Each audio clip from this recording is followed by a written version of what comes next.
நாம பெயர் சூட்டின நம்மோட தமிழ் நிலத்துக்கு ஆபத்து இப்ப வந்திருக்கு. மொழியை அழிச்சு, தமிழ் பண்பாட்டை அழிச்சு, மாநில மதிப்பு அழிச்சு, அதன் மூலம் தமிழினத்தை அழிச்சு நம்ம அடையாளமற்றவர்களாக ஆக்க பாசிச பாஜக திட்டமிட்டு இருக்கு. மாநிலங்கள் மொத்தமா ஒழிச்சு கட்டுற முயற்சியை தான் பிரதமர் வந்ததிலிருந்து மோடி அவர்கள் செஞ்சுக்கிட்டு இருக்கார். மாண்புமிகு நரேந்திர மோடி அவர்கள் 2 முறை பிரதமராக இருக்கிறார். 2 முறையும் தமிழ்நாட்டு மக்கள் அவரை பிரதமராக வாக்களிக்கல. இந்த முறை நிச்சயம் வாக்களிக்க போறது இல்லை. இந்தியா கூட்டணி வெல்லட்டும், அதனை காலம் சொல்லட்டும். நாடும் நமதே, 40 நமதே. இறுதியாக சொல்கிறோம், உறுதியாக சொல்கிறோம், அனைத்து இந்திய அண்ணா திராவிட முன்னேற்ற கழகம் பாரதிய ஜனதா கூட்டணி இல்லை இல்லை இல்லை. அதே நேரத்தில் அனைத்து இந்திய அண்ணா திராவிட முன்னேற்ற கழகம் கூட்டணி அமைக்கவில்லை என்று சொல்கிறார். எந்த நேரத்தில் அமைக்க வேண்டுமோ அந்த நேரத்தில் சரியான நேரத்திலே அமைக்க. இது நாள் வரையில் பாஜகவோட கூட்டணியில் இருந்தபோது பேசாமல் இருந்த எதிர்க்கட்சி தலைவர் அவர்கள் இப்பொழுதாவது பேசுகிறாரே என்ற அளவில் ஆறுதல் தருகிறது. இப்போது ஒன்றும் குறைந்து விடவில்லை. மாண்புமிகு எதிர்க்கட்சி தலைவர் அவர்கள் எங்களோடு இணைந்து ஒன்றிய அரசிடம் நிதி பெற குரல் கொடுக்க வேண்டும் என தங்கள் வாயிலாக நான் கேட்டுக்கொள்கிறேன். இந்த ஒரே நாடு ஒரே தேர்தலில் கூட எடப்பாடி அவர்கள் நேற்று வர மிக விரைவில் நாடாளுமன்ற தேர்தலோட சட்டமன்றத்துக்கு தேர்தல் வரும்னு பேசிக்கிட்டு இருந்தார். 2 வருஷமாக பேசிட்டு தான் இருந்தார். இப்போ இன்னைக்கு சொல்கிறாரு அதெல்லாம் இல்லை, 2 தேர்தல் ஒரே நடத்தக்கூடாதுங்கிறார். ஏன்னா இப்போ தேர்தல் நடக்காதுன்றதுனால அதில் கன்சென்சஸ் இல்லைங்கிறார். அப்போ அதிமுகவுமே முரண்பாடுகள் உள்ள கட்சியாக இருக்குது. ஒரு ஸ்டாண்ட் எடுத்தால் சிஐ ஆதரித்து ஸ்டாண்ட் எடுக்கிறாங்க, குடியுரிமை திருத்த மசோதாவை ஆதரித்து பாராளுமன்றத்தில் வாக்களிக்கிறாங்க, வெளியில் வந்து நாங்கள் அதை மறுபரிசீலனை செய்வோங்கிறாங்க. அவங்களுக்கு சிறுபான்மை வாக்கு அவங்களை பயமுறுத்துது. அதே மாதிரி ஒரே நாடு ஒரே தேர்தல் ஆதரிப்போன்னு சொல்கிறாங்க. இன்றைக்கி அதை எதிர்த்து பேசியிருக்கிறார் அதிமுகவுடைய பொதுச் செயலாளர். அப்போ அவங்ககிட்டையும் முரண்பாடுகள் இருக்குது, இன்கன்சிஸ்டன்சி இருக்குது.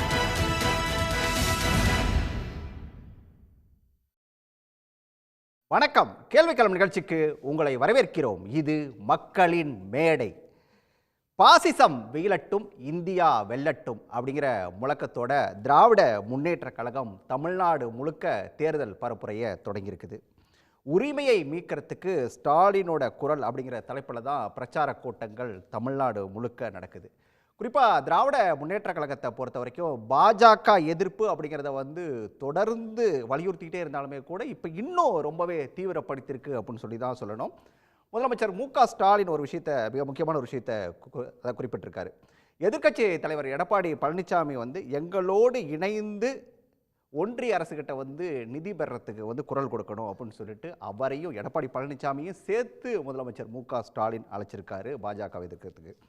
அதிமுகவை பொறுத்த வரைக்கும் பாஜக எதிர்ப்பு அப்படிங்கிற விஷயத்தில் கொஞ்சம் ஒரு மாதிரி ஊசலாட்டத்தோடு இருந்தாலுமே கூட சமீப நாட்களாக அவங்களோட குரலும் அதிமுகவுடைய குரலும் ஓங்கி ஒலிக்க ஆரம்பிச்சிருக்குது.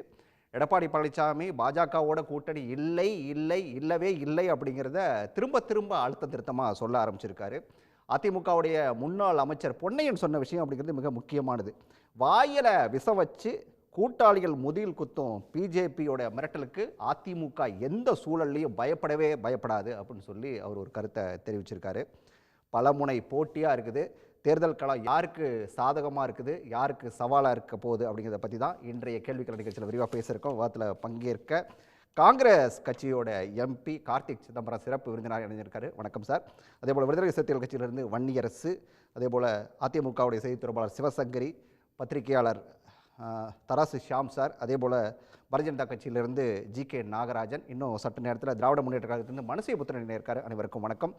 நான் கார்த்திக் சிதம்பரம் சார் நிகழ்ச்சியை தொடங்கலாம் அப்படின்னு நினைக்கிறேன்.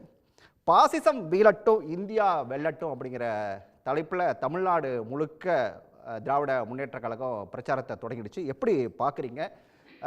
குறிப்பாக பாஜகவுக்கு எதிரான அந்த வார்த்தைகள், அதே போல் பிரச்சாரம் அப்படிங்கிறது முன்ன காட்டிலும் ரொம்ப அதிகமாக பார்க்குறோம். இந்த விஷயங்களை எப்படி சார் பார்க்குறீங்க? தமிழ்நாட்டை பொறுத்த வரைக்கும் தேர்தல் முடிவு ரொம்ப தெளிவாக இருக்கும். மக்களுடைய மனநிலை என்னவென்றால், இங்கே தமிழை மதிக்கின்ற, மாநிலங்களுடைய உரிமைகளை மதிக்கின்ற, எல்லா மதத்தையும் சமமாக பார்க்கின்ற ஒரு அரசாங்கம் தான் மத்தியிலே அமைய வேண்டும் என்பதில் தெளிவாக இருக்கிறார்கள். அந்த வகையிலே பார்க்கும் பொழுது தமிழ்நாட்டை பொறுத்த வரைக்கும் இந்தியா கூட்டணி, திராவிட முன்னேற்ற கழகம் தலைமை தாங்கும் கூட்டணி, காங்கிரஸ் கட்சி அங்கம் வகிக்கும் கூட்டணி என்னை பொறுத்த வரைக்கும் 39 தொகுதிகளிலும் அமோக வெற்றி பெறப் போகிறது. பாஜகவை ஒரு நிராகரிக்கக்கூடிய அரசியல் கட்சியாகத்தான் பொதுமக்கள் இங்கு பார்க்கிறார்கள். அவர்களுடைய one this one that, one nation, one language, one religion, one ration card, one election, இப்பொழுது வந்து ஒன் டெம்பிள் ஒன் காட் வரைக்கும் போயிட்டாங்க. அதை நிராகரிக்கிறார்கள் தமிழ்நாட்டு மக்கள். அந்த இந்த ஒன்னஸ் அவர்களுடைய ஃபார்முலா என்னன்னா, யூனிஃபார்மிட்டி இஸ் யூனிட்டி என்று நினைக்கிறார்கள். நான் மற்றவர்களை தமிழ்நாட்டு மக்கள் வந்து யூனிட்டி இன் டைவர்சிட்டி, பன்முகத்தன்மையில் தான் நம்மளுடைய பலம் இருக்கிறது என்பதை தமிழ்நாட்டு மக்கள் நினைக்கிறார்கள். அதனால் தமிழ்நாட்டு மக்களுடைய மனநிலை திராவிட முன்னேற்ற கழக தலைமையிலான இந்தியா கூட்டணி, காங்கிரஸ் கட்சி அங்கம் வகிக்கும் கூட்டணிக்கு தான் பெரும் ஆதரவு கிடைக்கும் என்று முழுமையாக நம்புகிறேன். பாஜகவை தொடர்ந்து தமிழ்நாட்டு மக்கள் நிராகரிப்பார்கள். அதே நேரத்தில் வந்து திராவிட முன்னேற்ற கழகத்தை பொறுத்த வரைக்கும் ஒரு பக்கம் கூட்டணி பேச்சுவார்த்தைகள் அதெல்லாம் தொடங்கி அது ஒரு பக்கம் போயிட்டு இருக்குது, பிரச்சாரத்தை கூட தொடங்கிடுச்சு. இந்த சூழலில் இன்னொரு பக்கம் பார்த்தா அதிமுக இன்னும் அந்த கூட்டணி அமைக்கிறதுல அவங்களுக்கும் ஒரு தடுமாற்றம், பாஜக அதை விட பெரிய தடுமாற்றத்தில் இருக்குது. இதை எப்படி புரிஞ்சுக்கிறது? அதில் ஒன்றும் எங்களுக்கு ஒன்றும் புரிஞ்சுக்கிறது ஒன்றுமே கிடையாது. இந்தியா கூட்டணி வலுவாக இருக்கிறது. எங்களுடைய கூட்டணியிலிருந்து எந்த ஒரு அரசியல் கட்சியும் வெளியே போவது கிடையாது. புதிதாக அரசியல் கட்சி வருவதற்கு தான் வாய்ப்பு இருக்கிறது. அதனால் நாங்கள் 2019 என்ன கூட்டணி இருந்ததோ அந்த கூட்டணி இன்னும் பலமாக தான் இந்த 2024 இருக்கிறதோடு இருக்கும் வழிய அதோட வீக்கராக இருக்காது. அதனால் மற்ற எதிரணியில் அவங்க 2ஆ நின்னா என்ன, 3ஆ நின்னா என்ன, தட்ஸ் ஆல் இரலவெண்ட். இந்த கூட்டணி பலமாக இருக்கிறது. இந்த கூட்டணியுடைய வாக்கு வங்கி அவை சிதறாமல் இருக்கிறது. சிறுபான்மை மக்களுடைய ஆதரவு முழுமையாக இருக்கிறது. தமிழ்நாட்டு மக்களுடைய ஆதரவும் இருக்கிறது. தமிழ்நாட்டுடைய அந்த ஃபெடரல் ஸ்பிரிட் எங்கள் கூட்டணி கிட்ட தான் இருக்கிறது. அதனால் எங்களுக்கு எந்த விதமான கவலையும் கிடையாது. அவங்க 2ஆ நின்னாலும் சரி, அவங்க 3ஆ நின்னாலும் சரி, 1ஆ நின்னாலும் சரி, அது எந்த டிஃப்ரென்ஸும் ஒன்றும் பண்ணாது இந்த எலெக்ஷனை பொறுத்த வரைக்கும். கடந்த தேர்தலை பொறுத்த வரைக்கும் பாஜக எதிர்ப்பு அப்படின்னு சொன்னால் அது திராவிட முன்னேற்ற கழக கூட்டணி தான். நீங்கள் உட்பட அதை எல்லாருமே இருந்த திராவிட முன்னேற்ற கழக கூட்டணி தான். ஆனால் இந்த முறை அப்படி இல்லைல்ல. இன்னொரு பக்கம் அதிமுகவும் எதிர்க்க ஆரம்பிச்சிருக்காங்கல்ல, இதனால் அந்த வாக்குகள் பிரியாதா? கிரெடிபிலிட்டி வேணும்ல, கன்சிஸ்டன்சி இருந்தால் தானே கிரெடிபிலிட்டி வரும். அண்ணா திராவிட முன்னேற்ற கழகம் இப்பொழுது தான் ஏதோ ஒரு நேற்று தான் கொஞ்சம் ஒரு வார்த்தையை ஒரு பாஜக எதிர்த்து சொல்லியிருக்காங்க. அவங்க கிரெடிபிலிட்டி இருக்காதுல்ல.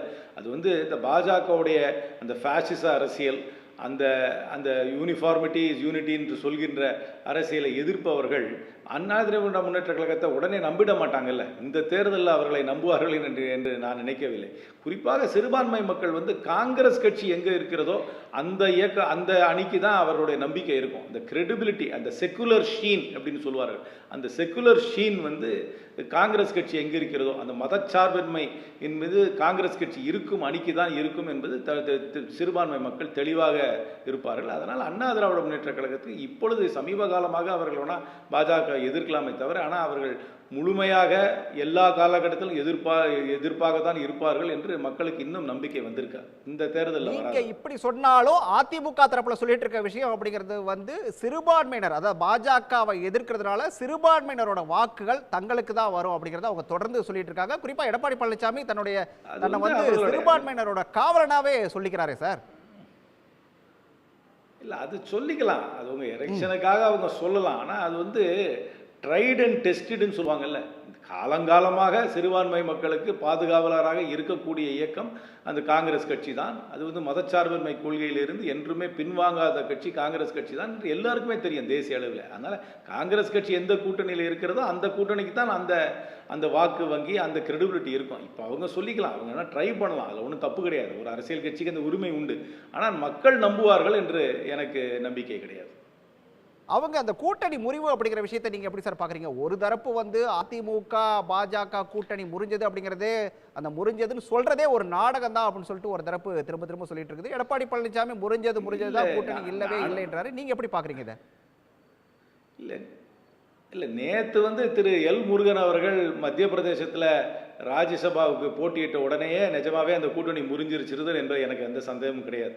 ஏன்னா திரு முருகன் அவர்கள் நீலகிரி தொகுதியில் போட்டியிடலாம் என்ற ஒரு அபிப்பிராயத்தில் இருந்தார்.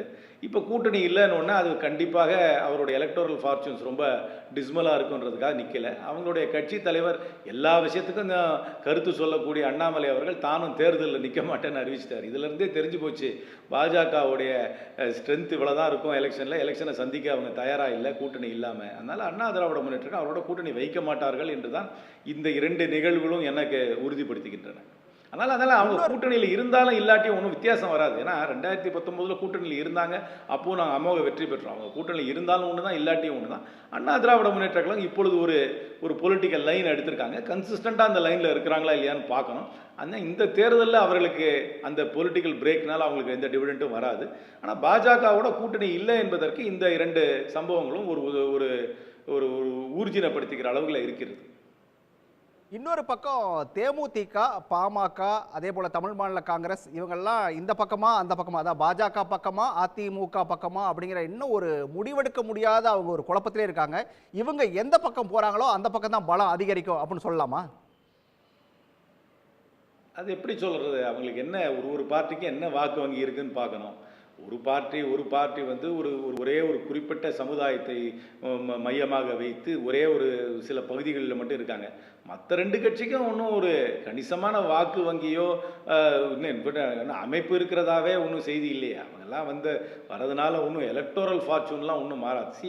2019 எங்களுடைய கூட்டணி எப்படி இருந்ததோ அதே மாதிரி தான் இன்னைக்கும் அதே பலத்தோட தான் அந்த கூட்டணி இருக்குது. இன்ஃபேக்ட் இன்னும் 1-2 கட்சி சேர்றதுக்கு தான் வாய்ப்பு இருக்க வழியே எங்கள் கூட்டணியில் எந்த விதமான தொய்வோ மைனஸோ இருக்கவே இருக்காது. அதனால் இந்த மாதிரி பார்ட்டிஸ் எல்லாம் அவங்க எந்த பக்கம் போய் சேர்றது ஒன்றும் எங்களை பொறுத்த வரைக்கும் அது இரலவெண்ட், அது ஒரு ஃபேக்டரே கிடையாது.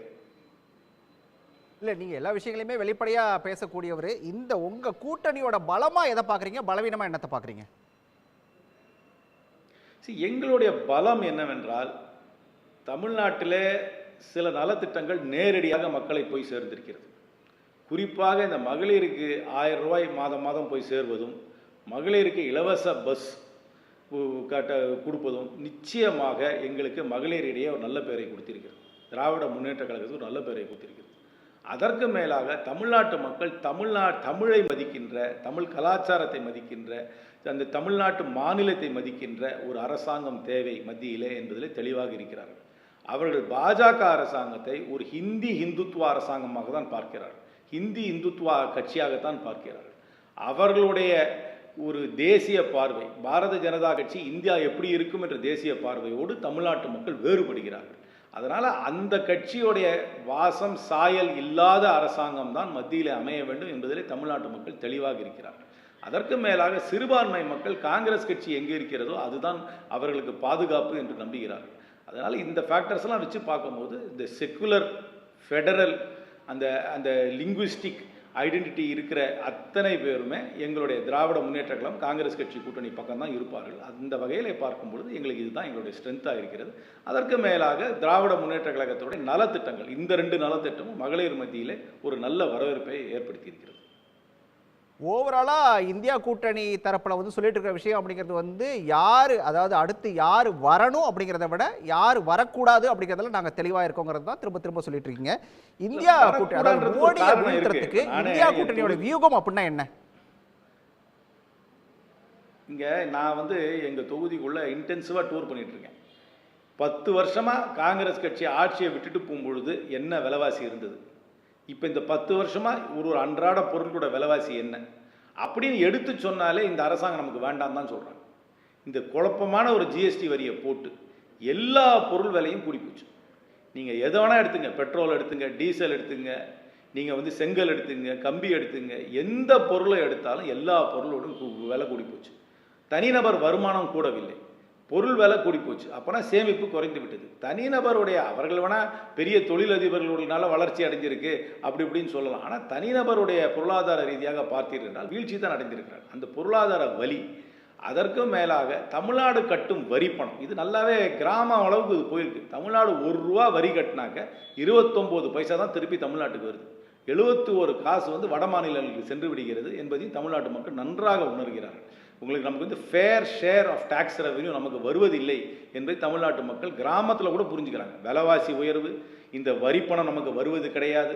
அதற்கு மேலாக தமிழ் உணர்வுகளை மதிப்பது கிடையாது. அதுபோல் சிறுபான்மை மக்களுக்கு ஒரு அச்சுறுத்தல். எதை எடுத்தாலும் ஏதாவது மசூதி கடையில் கோயில் இருக்கா, சர்ச்சுக்கு வர ஃபண்டை நிறுத்தலாமா, இப்படின்னு ஒரு சிறுபான்மை மக்கள் ஒரு அச்சத்திலே இருக்கிறாங்க. அப்புறம் இப்போ சிஏஏ அதை கொண்டு வர போகிறேன்னு சொல்லி சிறுபான்மை மக்களை அச்சுறுத்துகிறார்கள். ஒரு தருணத்திலும் சிறுபான்மை மக்கள் ஒரு அச்சத்திலே வாழ்கிறார்கள். அந்த அச்சம் போக வேண்டுமென்றால் இந்த அரசாங்கம் இருக்கக்கூடாது. தமிழ்நாட்டுக்கு நியாயமாக நிதி கிடைக்க வேண்டுமென்றால் இந்த அரசாங்கம் இருக்கக்கூடாது. விலைவாசி குறைய வேண்டுமென்றால் இந்த அரசாங்கம் இருக்கக்கூடாது. தமிழ் உணர்வுகளை மதிக்க வேண்டுமென்றால் இந்த அரசாங்கம் இருக்கக்கூடாது. மாதிரி பல காரணங்களுக்கு இந்த அரசாங்கம் கூடாது.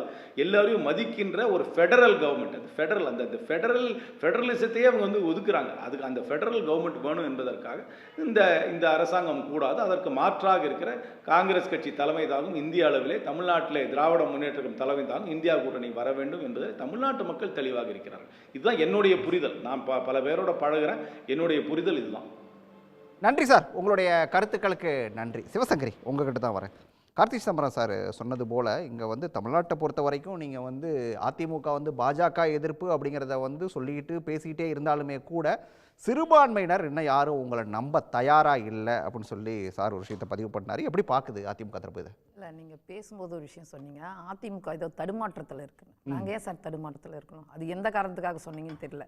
எப்பொழுதுமே நாங்கள் கூட்டணி இருந்தாலும் இல்லாட்டும் தனித்தன்மையோடு தேர்தலை சந்திக்கக்கூடிய ஒரு கட்சி. அது கடந்த கால வரலாறு. எங்களை தேடி வர்றவங்க கூட்ட நாங்கள் பேச்சுவார்த்தை மறைமுகமாக நடந்துட்டு இருக்கோம். நீங்களே ஊடகத்தில் போடுறீங்க. அப்புறம் தடுமாற்றம் என்ன? தடுமாற்றங்கிறது நான் எதை சொன்னேன் அப்படின்னு சொல்லி சொன்னால், இங்கே இருக்கக்கூடிய அண்ணாமலையை நீங்கள் விமர்சிக்கிறீங்க இல்லையா, அப்படி மோடியை எந்த இடத்துலையுமே அதிமுக தரப்பு விமர்சிக்கவே இல்லை, விமர்சிக்கிறதே இல்லை. மோடி வேண்டான்னு சொல்லிட்டு எந்த இடத்துலயாவது சொன்னீங்களாங்கிறது தான் கேட்குறோம். என்ன இப்போ கூட்டணி விட்டு வெளியே வந்துட்டோம் 24, 26 போது நாங்கள் இருக்கும்போதே எதிர்த்திருக்கோம் சார். மணிப்பூர் விஷயத்துக்கு சட்டசபையிலே சொல்லியிருக்காரு. எத்தனையோ பதிவுகளை நாங்க போட்டுட்டு இருக்கோம். ஆனாலுமே நீங்க அந்த பிம்பத்தை கட்டமைக்க கூடாது இல்லையா? எங்களுக்கு எந்த தடுமாற்றம் கிடையாது. உறுதியான கட்சி, 32 வருடம் ஆண்ட கட்சி, கூட்டணி நம்பி இருக்கக்கூடிய கட்சி கிடையாது அதிமுக. அது அவருடைய பார்வை. அவர் காங்கிரஸை சேர்ந்தவர், திமுக கூட்டணியில் இருக்கும், அவருடைய பார்வை. இப்ப அவர் என்ன சொன்னாரு? மக்கள் நம்ப மாட்டாங்க. ஆனா மக்கள் நம்புவாங்கன்றதுக்கு பல காரணங்கள் நான் சொல்றேன். அதுல விலையேற்றத்தை பத்தி சொன்னாரு பாருங்க. இன்னைக்கு விலையேற்றங்களை பத்தி நீங்க கொண்டு வந்தீங்கன்னா கட்டுக்கடங்காத அளவுக்கு இருக்கு சார். காய்கறி விலையேற்றம், பருப்பு, துவரம் பருப்பு, உப்பு, பருப்பு, பூண்டெல்லாம் 500 ரூபாய் அளவுக்கு போயிருக்கு. கட்டுமான பொருட்களோட விலையேற்றங்கள், செம்மண் எங்க இடத்துல ஒரு லோடுக்கு 3000 இருந்தது, இன்னைக்கு 6000. நெய் விலையேற்றம், பால் விலையேற்றம், இதெல்லாம் ஸ்டேட் கவர்மெண்ட் கண்ட்ரோல்ல இருக்கிற விஷயங்களே இன்னைக்கு விலையேற்றங்கள் விண்ணை முற்ற அளவுக்கு இருக்கு. அப்ப ஏழை எளிய மக்கள் எந்த அளவுக்கு பாதிக்கப்படுவாங்க? ஆவின் பால் தட்டுப்பாடு எந்த அளவுக்கு பிரச்சனையை சந்திச்சுது? அப்போ ஒரு நடுத்தர மக்களோ ஒரு லோயர் மிடில் கிளாஸோ எதை யோசிப்பான்? இந்த வந்த பிறகு, இந்த அரசு வந்த பிறகு மின் கட்டணம் எந்த அளவுக்கு உயர்த்திருக்காங்க, வரியை எந்த அளவுக்கு உயர்த்திருக்காங்க, மின்சார கட்டணத்துலேருந்து வரி, அப்புறம் இந்த கமர்ஷியலுக்கு எல்லாமே 100லேருந்து 150% உயர்த்தும் போது கடையுடைய வாடகை அதிகமாகுது, பொருளுடைய விலையும் ஏறுது. அப்போது கிட்டத்தட்ட 40% அன்றாடம் நம்ம பயன்படுத்தக்கூடிய பொருட்களுடைய விலையேற்றங்கள் இருக்குன்னா அப்போ அதை அவங்க சிந்திக்க மாட்டாங்களா? அடுத்து நீங்கள் 2019 என்ன சொன்னீங்க? என்ன மாதிரி வாக்குறுதிகளை கொடுத்தீங்க? நீட்டு ரத்து செய்யப்படும். அதுக்கு எங்கிட்ட ரகசியம் இருக்கு. ஆனால் இன்னைக்கு சட்டத்துறை அமைச்சர் என்ன சொல்றாரு? நீட்டோ ஊரக வேலையோ சென்ட்ரல் கவர்மெண்ட் கண்ட்ரோலில் இருக்குன்றாரு. இதையா நீங்கள் சொன்னீங்க 2019? ஏன் சார் ஜல்லிக்கட்டும் சென்ட்ரல் கவர்மெண்ட் கண்ட்ரோலில் தானே இருந்துச்சு, நீட்டும் சென்ட்ரல் கவர்மெண்ட் கண்ட்ரோலில் தான் இருந்துச்சு. 7.5% கொண்டு வந்தாரா இல்லை எடப்பாடியார்? இதுவா சார் ஒரு சட்டத்துறை அமைச்சர் சொல்ல வேண்டிய விஷயம்? கண்ட்ரோல்ல இருக்கிறதுக்கு தான் நாங்க ரத்து பண்ணுவோம். இப்ப கூட நான் சிவசங்கரிட்ட இருந்து திமுக எதிர்ப்புங்கிற ஒரு விஷயத்தை தான் பாக்குறேனே தவிர பாஜகங்கிறத நீங்க இன்னும் தீவிரப்படுத்தல. நீங்க எந்த மாதிரி தீவிரப்படுத்தணும்ன்றீங்க? நான் சொல்றது உங்களுக்கு புரியலையா சார்? நீங்க உங்க மக்களை போய் சந்திச்சு மக்கள் கிட்ட என்னென்ன வாக்குறுதிகளை கொடுத்து நீட்டு ரத்து ரத்து ரத்து அனிதாவுடைய மரணத்தை வச்சு எந்த அளவுக்கு பரப்புரையை கொண்டு போனீங்க? அப்ப நான் என்ன சொன்னேன்? சென்ட்ரல் கவர்மெண்ட் கண்ட்ரோல தான் இருந்துச்சு, உச்சநீதிமன்ற தீர்ப்பு தான் இருந்துச்சு. ஆனாலும் எடப்பாடியார் 7.5% கொண்டு வந்தார் இல்லையா? அந்த ரகசியம் என்ன நான் கேட்கிறேன். ஒரு பிரதான கட்சி இதுவும் என்ன பிஜேபி நீட்டுக்கு எதிராக தீர்மானம் யார் சார் கொண்டு வந்தது? யார் கொண்டு முதல்ல தீர்மானம் நாங்க தான் கொண்டு வரோம். அப்ப அதன எதிர்ப்பு இல்லையா? சரி, அது எதிர்ப்பு இல்லையா சார்? சொல்லுங்க சார், எதிர்ப்பு இல்லையா? அப்போ நீங்க இன்னும் தனியா அப்படியே ஒரு மோடின்ற ஒரு அவர் இதே அவர் கார்த்திக் சிதம்பரம் மோடின்ற பிம்பத்தை சொன்னார்ல, கார்த்திக் சிதம்பரம் ஒரு சொன்னார்ல, அந்த மோடி வேண்டாங்கிறதுல அவங்க தெளிவா இருக்காங்க இல்லையா? நீங்க அப்படி ஒரு சொல்லுங்க. வேண்டான்னு தான் சொல்றேன். எங்களுக்கு ரெண்டு தேசிய கட்சி 2024ல மோடி வேண்டாம் சொல்லுங்க. ஒரு தடவை சொல்லுங்க. மோடி அவர்கள் வேண்டான்னு தான் சொல்றேன். இப்ப சொல்லி இருக்காரு. ஒரு தடவை சொல்லுங்க. இல்ல ஒரு தடவை சொல்லுங்க. சிவசங்கரி வாயால இல்ல சிவசங்கரி வாயால கேட்கணும்னு ஆசைப்படுறேன். ஒரு தடவை சொல்லுங்க. நீங்க விரும்பறாரு சொல்லல. எங்களுடைய மூத்த தலைவர் என்ன சொல்லி இருக்காரு? வாயில விஷத்தை வச்சு முதுகுல குத்துறாங்கன்னு சொல்லிட்டார்ல. உச்சபட்சமா இதை விட வேற என்ன சொல்ல முடியும்? எங்களுடைய அமைச்சர் ஆர்பி உதயகுமார் அவர்கள் என்ன சொல்றாரு? கேபி முனுசாமி சார் என்ன சொன்னாரு? ராமர் கோயில் விஷயத்துல என்ன சார் சொன்னாரு? கோயிலை வச்சு மதங்களை வச்சு வந்து ஒரு அரசியல் கட்சி இருக்கக்கூடாதுன்னு சொன்னாரு. அது வந்து மக்கள் விரும்ப மாட்டாங்கன்னு சொன்னாரு. இதற்கு மேல கடுமையா மோடியா லேடியான்னு கேட்ட ஒரு லீடருக்கு தலைமையில் இருந்த கட்சி சார் நாங்க. எங்களுக்கு தான் வேணான்றமே, எங்களுக்கு காங்கிரஸும் வேணாம், பிஜேபியும் வேணாம் சார். எங்களுக்கு மாநில உரிமை வேணும் சார், தமிழ்நாட்டு மக்களோட உரிமை வேணும் சார். அதுக்காக பாடுபட்டோம். ஜல்லிக்கட்டு சென்ட்ரல் கவர்மெண்ட் கண்ட்ரோல்ல தான் இருந்துச்சு. அதை கொண்டு வந்தது யாரு? அதிமுக சார். நாகராஜ் உங்ககிட்ட தான். அதாவது பாஜக வேணும் வேணும்னு சொன்ன காலமெல்லாம் போயிட்டு இன்னைக்கு தமிழ்நாட்டில் இருக்கக்கூடிய கட்சிகள் பாஜகவை பார்த்தாலே பயந்து ஓட ஆரம்பிச்சிட்டாங்க. வேண்டாம், நாங்கள் பாஜக கூட இல்லைங்கிறத வந்து 2 திராவிட கட்சிகளுமே மாறி மாறி சொல்ல ஆரம்பிச்சிருக்காங்க. எப்படி பார்க்குது பாஜக இதை?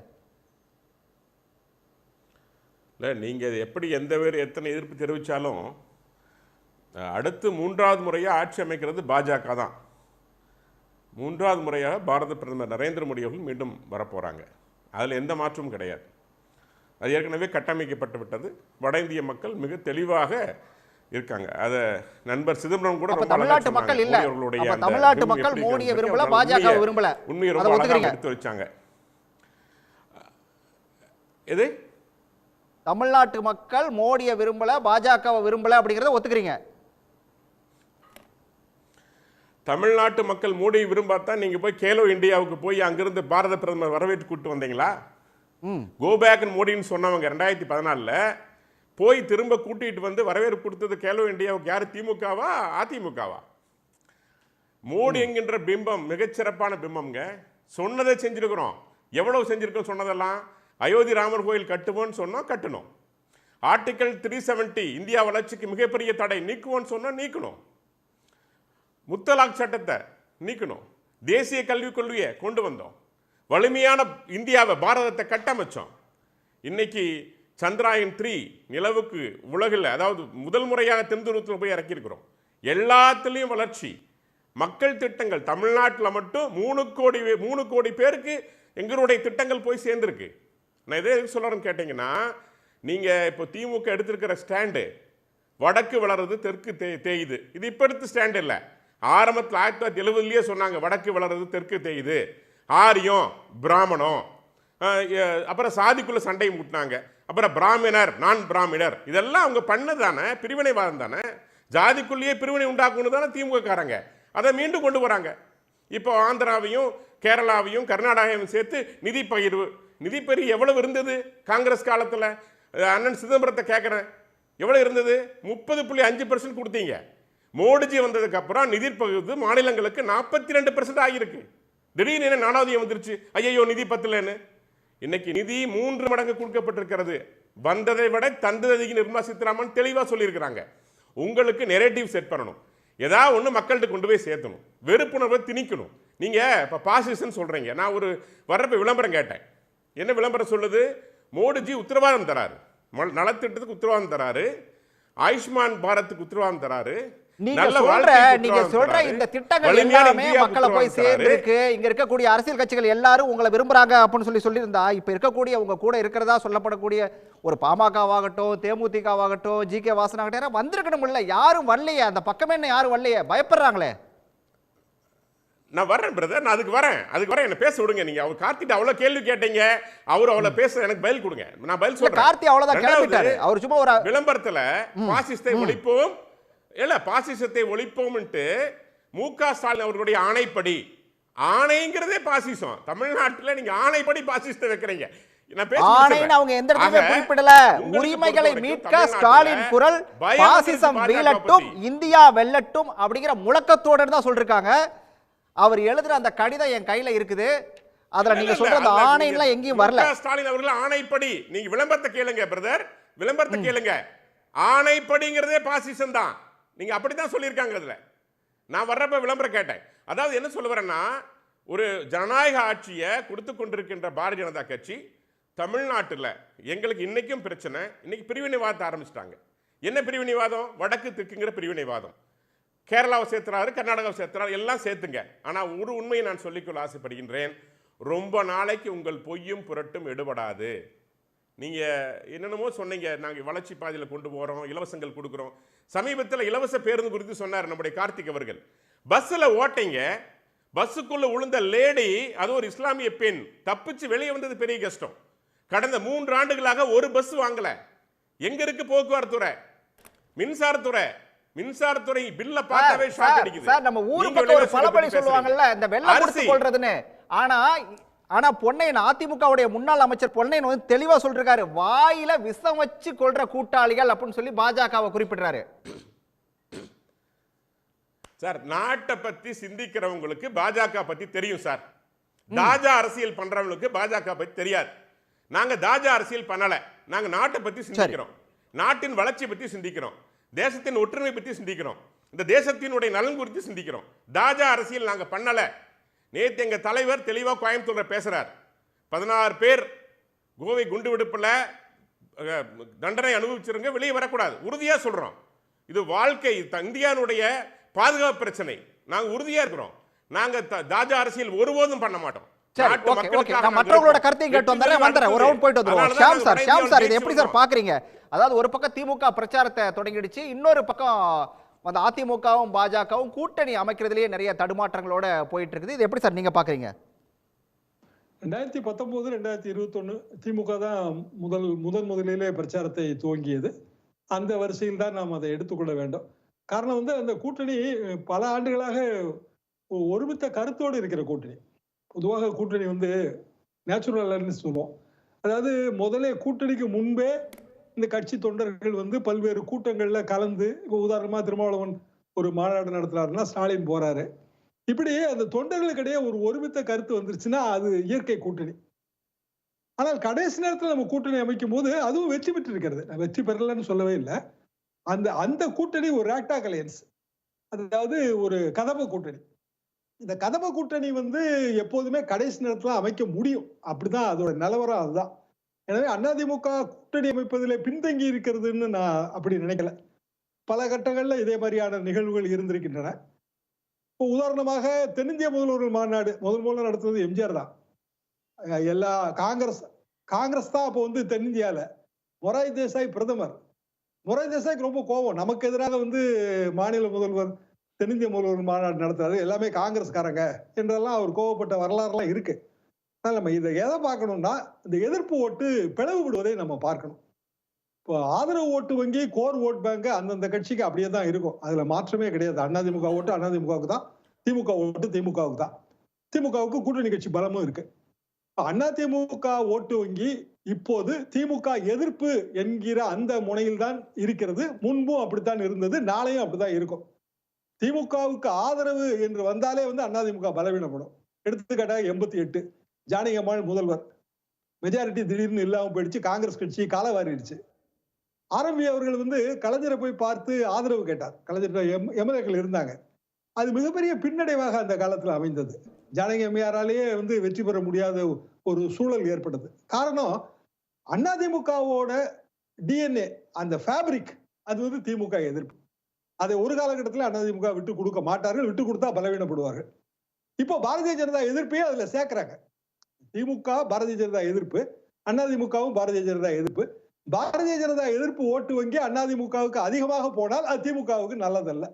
இப்படித்தான் இந்த அரசியல் போய்கொண்டிருக்கிறது. ஒரே ஒரு கேள்விதான். இவர் முதலமைச்சர் மு.க. ஸ்டாலின் பேசும்போது குறிப்பிட்டார் இல்லையா, அதாவது எடப்பாடி பழனிசாமி இப்போவாவது பாஜகவை எதிர்க்க ஆரம்பிச்சிருக்காரு, வந்து அவரும் சேர்ந்து வரணும், எங்கோட சேர்ந்து வந்து ஒன்றிய அரசு வந்து நிதி கேட்கறதுக்கு வந்து இணைந்து வரணும் அப்படின்னு சொல்லிலாம் பேசியிருக்காரு. இங்க பொறுத்த வரைக்கும், தமிழ்நாட்டை பொறுத்த வரைக்கும் அதிமுக திமுக அப்படின்னு சொல்லிட்டு அந்த இருதுருவ அரசியல் தொடரணும் அப்படிங்கிறது தான் ஸ்டாலினோட விருப்பம். அப்படி பார்க்கலாமா? ஸ்டாலின் விருப்பம் மட்டும் இல்ல, எங்க அனைவரின் விருப்பமும் அதுதான். நீங்க பாரதிய ஜனதாவுக்கு இடம் கொடுத்தீங்கன்னா, இன்னும் சொல்ல போனால் வந்து காங்கிரஸ் கட்சிக்கு இடம் கொடுத்தாலே ஆபத்துன்னு நினைக்கிறவங்க நாங்க. எங்க டிஎன்ஏல காங்கிரஸ் எதிர்ப்பு சேர்ந்திருக்கு. எங்களோட கல்லூரி காலகட்டத்தில் நாங்க எதை எதிர்த்து வளர்ந்தோம்? காங்கிரஸ் கட்சியை எதிர்த்து தான். அதாவது ஆரின் அதர்வேர்ட்ஸ் வந்து தேசிய கட்சிகள். எடப்பாடி பழனிசாமி சொல்றதுல எனக்கு அந்த ஒரு பாயிண்ட் ரொம்ப ரொம்ப பிடிக்கும். மாநிலம் வளரணும்னா தேசிய கட்சிகள் வந்து பிரயோஜனப்படுறது இல்ல, அதுதான் உண்மை. காங்கிரஸ் இப்ப உங்க கூட்டணியில இருக்கு, அதனால உங்களால அதுக்கு மேல சொல்ல முடியாது. நாங்க பத்திரிகையாளர்கள் பழைய வரலாறு பார்க்கும்போது காங்கிரஸ் கட்சி நமக்கு என்னெல்லாம் பிரச்சனை கொடுத்ததுன்னு தெரியும். மணி ஆர்டர் ஃபாரத்துல ஹிந்தி வச்சாங்க சார். அந்த காலத்துல வெறும் மணி ஆர்டர் ஃபாரம், அது தமிழ்லயும் இங்கிலீஷ்லயும் இருந்தது. 64 அதுல ஹிந்தியை கொண்டு வந்தாங்க. வீட்டுல இருந்து 10 ரூபா பணம் அனுப்புறதுக்கு பாடே வாழைக்கா ஹஸ்தாச்சர்னு நீங்க நிரப்பணும். எப்படி நிரப்புவாங்க? எங்க வீட்டுல அம்மா நம்ம தான் மணியாளர் ஃபார்ம் நிரப்பி கொடுத்துட்டு வரணும், இல்லைன்னா ஹாஸ்டலுக்கு பணம் வந்து சேராது. இப்படி தேவையற்ற வகைகளிலெல்லாம் காங்கிரஸ் கட்சி வந்து பிரச்சனை செய்தது. 67க்கு முன்னாடி அரிசி பஞ்சம், அரிசி இல்லாட்டா என்ன எலிக்கறி சாப்பிடுங்கன்னு சொன்னது யாரு? காங்கிரஸ் முதல்வர் பக்தவச்சலம். 66ல ஏன் தோத்து போச்சு காங்கிரஸ் கட்சி? தேசிய கட்சிகளின் பிரச்சனையே என்னவென்றால் மாநில உணர்வுகளை அவர்கள் மதிப்பதில்லை. ஆனால் மாநில அரசியல் என்ன? சமூக நீதி, மாநில உரிமை, மொழி உரிமை, இந்த 3 தான் அடிப்படை. சண்டே அப்சர்வர்னு எங்க காலத்துல ஒரு பெரிய பத்திரிகைங்க, பாலசுப்ரமணியம்னு ஆசிரியர், அவரு நான் கல்லூரி காலகட்டம் வரும்போது மறைந்து விட்டார். அண்ணாவுக்கே வந்து அவர் குரு. அவரோட ஆங்கில பேச்சை மொழிபெயர்ப்பதற்காக அண்ணாவை அவர் கூட்டிட்டு போவாரு. அவர் மிகப்பெரிய ஒரு திராவிட இயக்க சித்தாந்தவாதி. 3 விஷயம் தான் அவர் சொல்லுவாரு: சமூக நீதி, மொழி உரிமை, மாநில உரிமை. இந்த 3 விஷயத்தையும் மாநில கட்சிகள் மட்டும்தான் நிறைவேற்ற முடியும். காலத்தின் கட்டாயம் பல நேரங்கள்ல வந்து நம்ம மத்திய கட்சிகளை கூட்டணி சேர வேண்டிய ஒரு நிர்பந்தத்துல நம்ம போய் மாட்டிக்கிறோமே தவிர, நல்லா யோசிச்சு பாருங்க, இந்தியா கூட்டணியில இடம் பெற்றோம், என்ன லாபம் கிடைச்சது? அதுல தமிழ்நாட்டுக்கு என்ன லாபம் கிடைச்சது? தமிழ்நாட்டில் இருக்கிற பல்வேறு பிரச்சனைகளுக்கு நம்மால் ஏன் குரல் கொடுக்க முடியாம போச்சு? ஏனென்றால் நம்ம வந்து அகில இந்திய கூட்டணியில இடம் வைக்கும் போது நமக்கு ஏற்படுகிற இயல்பான சங்கடம். வேற வழி இல்ல, பாரதிய ஜனதாவை எதிர்க்க வேண்டும், எனவே அகில இந்திய கூட்டணியில் இடம்பெற்றாக வேண்டும்ங்கிற நிர்பந்தம். அகில இந்திய கூட்டணியில் இடம்பெற்ற மற்ற கட்சிகள் ஒன்னொன்னா போயிட்டே எல்லாம் இருக்காங்க. ஏன் காஷ்மீர்ல வந்து அவர் போறாரு வெளியில, நேஷனல் கான்பரன்ஸ், லடாக்ல வந்து கூட்டணி வச்சுதானே அவ்வளவு சீட் ஜெயிச்சாங்க. இப்பதானே அது நடந்து முடிஞ்சது. ஏனென்றால் அவர்கள் வந்து அந்த மாநிலம் வரும்போது அவங்க அப்படித்தான் முடிவு எடுக்கிறாங்க. அப்போ நம்ம வந்து தொகுதி பங்கீடு தான் அல்டிமேட்டா, கடைசி என்னங்க தொகுதி பங்கீடு தானங்க. அதுக்கு வந்து தேர்தலுக்கு 1 மாசத்துக்கு முன்னாடி நம்ம பண்ணா பத்தாதா? அகில இந்திய கூட்டணியில் இடம்பெற்று என்ன பிரயோஜனம்? தேசிய முன்னணியில் அதே மாதிரி தான் 88ல நம்ம பெரிய அளவுக்கு இங்க ஏற்பாடெல்லாம் பண்ணோம். நான் கவர் பண்ண பத்திரிகையாளர்கள் ஒருவன், என்டிஆர்லாம் வந்தாரு. கடைசியில என்ன ஆச்சு? நமக்கு நஷ்டம் தான் அது. ஆக ஒட்டுமொத்தத்தில் மாநில கட்சிகள் மாநில அரசியலை கவனித்தாலே போதும் என்பதுதான் எங்களை போன்றவர்களின் கருத்து. Right sir. வன்னியரசு சார், இந்த அதாவது பாஜக எதிர்ப்பு அப்படிங்கிறத வந்து அதிமுக கொஞ்சம் கூர்மைப்படுத்தியிருக்கிறதாவே நான் பார்க்குறேன். நீங்கள் எப்படி சார் அதை பார்க்குறீங்க? அப்படி வந்து கூர்மைப்படுத்தியிருக்கு அப்படிங்கிறத வந்து இப்போ பேசுகிறாங்க. இப்போ தேர்தல் நேரத்தில் அதை வந்து பேச வேண்டிய அவங்களுக்கு ஒரு நெருக்கடி இருக்குது. இப்போ வந்து மதுரையில் நடந்த மாநாட்டில் வந்து பாஜகவோடு நாங்கள் வந்து கூட்டணி வைக்கலைன்னு சொல்லி தான் அதிமுக வந்து அந்த தீர்மானத்தில் முதல் தீர்மானம் போட்டாங்க. அதில் வந்து அண்ணாமலை மீதான விமர்சனத்தை தான் வச்சாங்களே ஒழிய பாஜக மீதான அல்லது பாஜக தலைமை மீதான அவர்கள் மீது கோட்பாட்டு அடிப்படையில் அவங்க வந்து பிரியலை. இப்போ மாநில உரிமையை பற்றி பேசுகிறாங்க இப்போ, ஆனால் டெல்லி சீர்திருத்த மசோதா வந்து கொண்டு வரும்போது அது மாநில உரிமை சம்மந்தப்பட்டது. அதை ஆதரிச்சுட்டு அமித்ஷாவுக்காக நாங்கள் வாக்களித்தோம்னு சொன்னாங்க. ரொம்ப முக்கியமானது அது. வந்து நீங்கள் வந்து இன்றைக்கி வந்து அவங்க வந்து என்ன வேணாலும் பேசலாம். முத்தலாக் தடை சட்டம் வரும்போது மாநிலங்களவையில் மரியாதைக்குரிய அன்வர் ராஜா அவர் வந்து அதை வந்து எதிர்த்து பேசுகிறாரு. ஆனால் இங்கே வந்து மக்களவையில் வந்து ரவீந்திரநாத் வந்து அதை ஆதரித்து பேசுகிறாரு. வாக்களிக்கும் போது 2 பேருமே வந்து வெளியில் வந்துடுறாங்க, வாக்கு போடலை. அப்போ இதில் என்ன ரொம்ப முக்கியமாக நம்ம பார்க்க வேண்டியதுன்னா, முத்தலாக் அப்படிங்கிறது சிறுபான்மை மக்களுடைய உரிமை பிரச்சனை மட்டுமல்ல, நீங்கள் இந்தியாவில் வந்து நீங்கள் வந்து அவங்களுக்கு வழங்கப்படுகின்ற உரிமை, அது வெறும் அந்த மக்களுக்கான உரிமை இல்லை. அது ஏற்கனவே வடிவமைக்கப்பட்ட அரசியலமைப்பு சட்டத்தின் அடிப்படையில் வழங்கப்பட்ட உரிமை அவங்க வந்து ரத்து செய்கிறாங்க. அதை நீங்கள் வந்து ஆதரித்து நீங்கள் வந்து பேசுகிறீங்க, இல்லை எதிர்ப்பு பேசுகிறீங்க, இல்லை மற்ற நேரத்தில் வெளியில் போயிடுறீங்க. ரொம்ப முக்கியமானது குடியுரிமை திருத்த சட்டம். குடியுரிமை திருத்த சட்டம் வந்து நீங்கள் வந்து இஸ்லாமியர்களுடைய அடிப்படையவே ஆட்டம் காணக்கூடிய ஒரு சட்டம். அந்த சட்டத்தை நீங்கள் ஆதரித்து வாக்களிச்சிடுறீங்க. ஆனால் இப்போ வெளியில் வந்து நீங்கள் வந்து பாஜகவை வந்து நீங்கள் வந்து எதிர்க்கிற மாதிரி நீங்கள் பேசுகிறது அப்படிங்கிறது வந்து மக்கள் நம்ப மாட்டாங்க. அதாவது கோட்பாட்டு அடிப்படையில், செயல்பாட்டு அடிப்படையில் முழுக்க பாஜகவோடு நீங்கள் வந்து இணைந்து நடத்தி நீங்கள் வந்து முடிச்சிட்டிங்க. இவ்வளோ காலம் நீங்கள் வந்து பாஜகவோட குடும்பம் நடத்திட்டு இப்போ வந்து நான் வந்து எனக்கு முரண்பாடு இருக்குது அப்படின்னு சொல்லி நீங்கள் வெளியில் வந்துட்டிங்கன்னா, ஏற்கனவே குடும்பம் நடத்துனதை பற்றி பேசுவாங்கள்ல, அதை பற்றி கேள்வி எழுப்புவாங்கள்ல. அப்போ இதில் வந்து நம்பகத்தன்மை வந்து அதில் வந்து கேள்விக்குறியாகுது.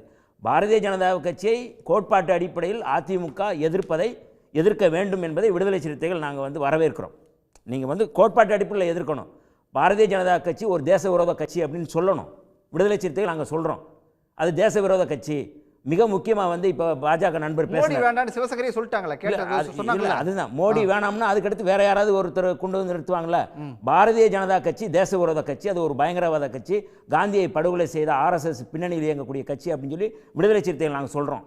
ஏன்னா பாஜக இன்னைக்கு வந்து அவர் சொல்கிறார், நண்பர் சொல்கிறாரு, தேச ஒற்றுமை பற்றி சொல்கிறார். தேச ஒற்றுமை தான் பாஜகனுடைய இலக்கு, தேச வளர்ச்சி. அதாவது இதை தான் வந்து புரட்சியாளர் அம்பேத்கர் சொல்வார், பேசுகிறதெல்லாம் வந்து பக்தர் போல் பேசுவாங்க, ஆனால் செய்கிறது பூரா கசாப் கடைக்காரர் போல் செய்வாங்கன்பாங்க. அது பாஜகவுக்கு முழுமையாக பொருந்தும். தேச ஒற்றுமையை பற்றி பேசுகிறாங்க. நீங்கள் வந்து இதே தேச ஒற்றுமையை பற்றி மோடி சொல்கிறார், உடையை கண்டு அடையாளம் கண்டு கொள்ளுங்கன்னு சொல்கிறாரு. இதுதான் தேச ஒற்றுமையா? மாட்டுக்கறி வச்சுருந்தாங்கன்னு சொல்லி அக்லாக்கை வந்து படுகொலை செய்கிறாங்க.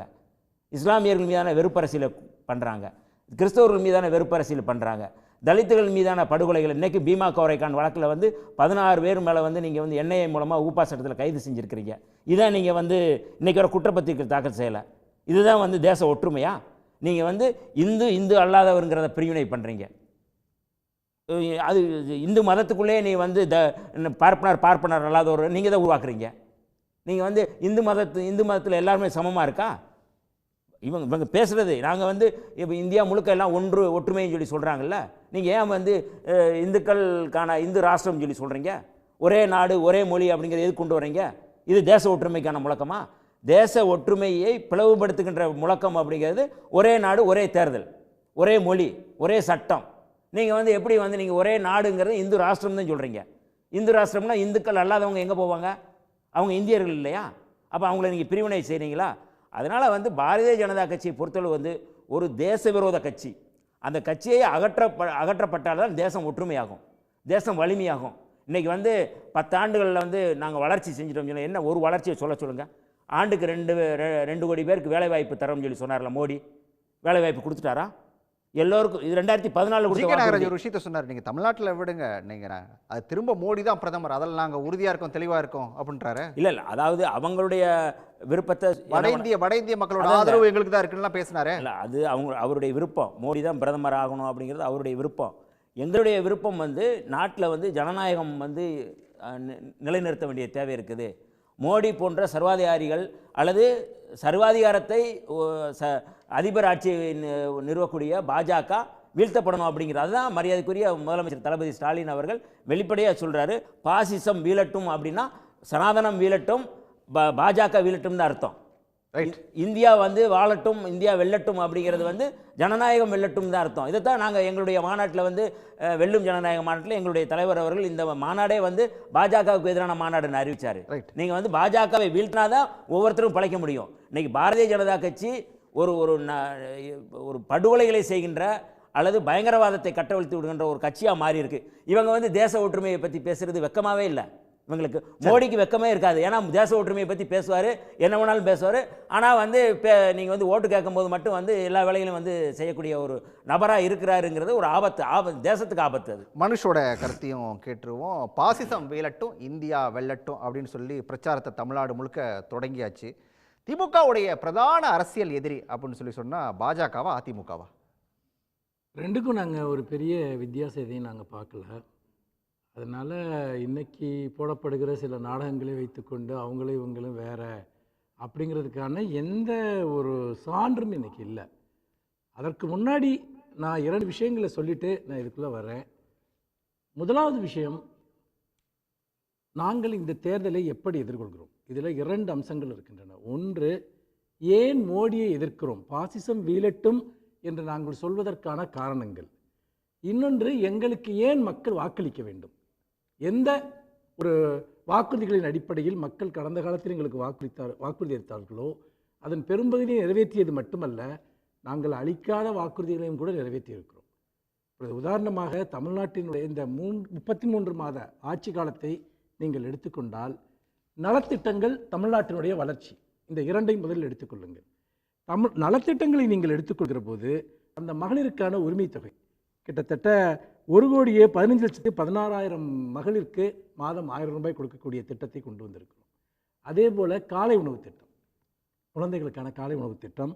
இன்னொன்று, இந்த விடியல் பேருந்து திட்டத்தின் மூலமாக மகளிருக்கான கட்டணம் இல்லாத இந்த பேருந்து, இதில் லட்சக்கணக்கான பெண்கள் மாதம் சாதனைகள் நிறைய இருக்குது. எனக்கு இதில் நீங்கள் ஒரு விஷயத்த சொன்னீங்க, அது அப்படியே கடந்து போயிட முடியாது. நான் இந்த இடத்துல அதிமுக பாஜக ரெண்டையும் நான் ஒன்றும் பெருசாக வேறுபடுத்தி பார்க்கல அப்படின்னு சொல்லிட்டு அப்படியே கடந்தீங்க.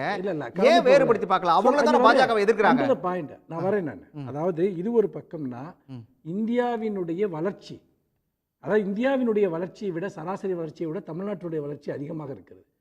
முதலீடுகள், ஹெல்த், எஜுகேஷன் எல்லாவற்றிற்கும் ஒன்றிய அரசே கொடுத்த புள்ளி விவரங்களை நான் தர தயாராக இருக்கிறேன். அது நாங்கள் கொடுத்த புள்ளிவிவரம் இல்லை, ஒன்றிய அரசு கொடுத்த புள்ளிவிவரங்களின் அடிப்படையிலேயே கல்வி, சுகாதாரம், பொருளாதாரம், தொழில்துறை வளர்ச்சி எல்லாவற்றிலுமே தமிழகம் இன்றைக்கு முன்னணியில் இருக்கிறது.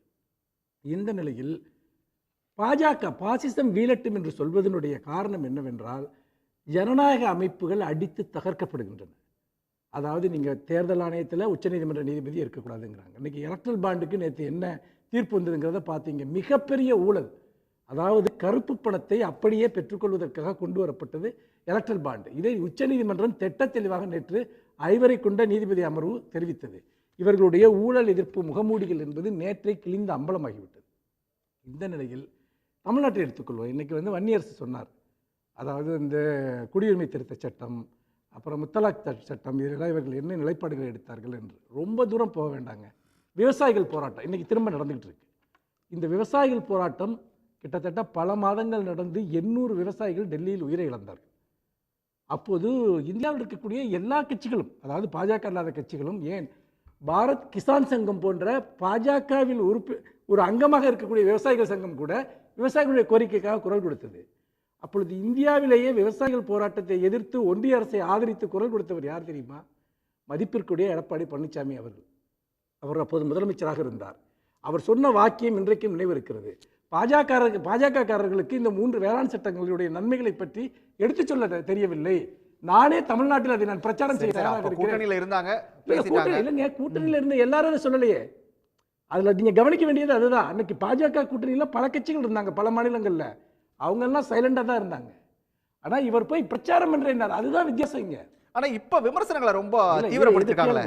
இப்போ உதாரணத்துக்கு நேற்று மாண்புமிகு முதலமைச்சர் அவர்கள் சொல்கிறார், தமிழ்நாட்டிற்குடைய நிதி பங்கீடில் ஒரு மிகப்பெரிய அளவுக்கு அநீதி இழைக்கிறது, பாஜக அரசு அநீதி இழைக்கிறது, எங்களோடு சேர்ந்து நீங்கள் குரல் கொடுக்க வாருங்கள்னு. இதை எந்த அடிப்படையில் முதலமைச்சர் சொல்றாருன்னா, கவர்னர் அதிமுக ஆட்சி காலத்தின் போது அத்துமீறி போய் ஆய்வு நடவடிக்கைகளில் ஈடுபட்ட போது அவர் போகிற இடத்துல எல்லாம் கருப்பு கொடி காட்டிய இயக்கம் திமுக. ஆனால் ஆட்சியில் இருந்தது அதிமுக. அதிமுக அரசுடைய இறையாண்மைக்கு எதிராக தான் அன்னைக்கு பார்த்தீங்கன்னா ஆளுநர் இந்த வேலையை செஞ்சாரு. எதிர்த்தது திமுக. இப்போ நீட்டுக்கு எடுத்துங்க, இந்த 7.5% உள்ஒதுக்கீடு அதை இவங்க கொண்டு வந்தப்போ இவங்க ஆட்சி காலத்தில் வந்தது. அதில் கவர்னர் கையெழுத்து போடாமலேயே வச்சிருந்தார்.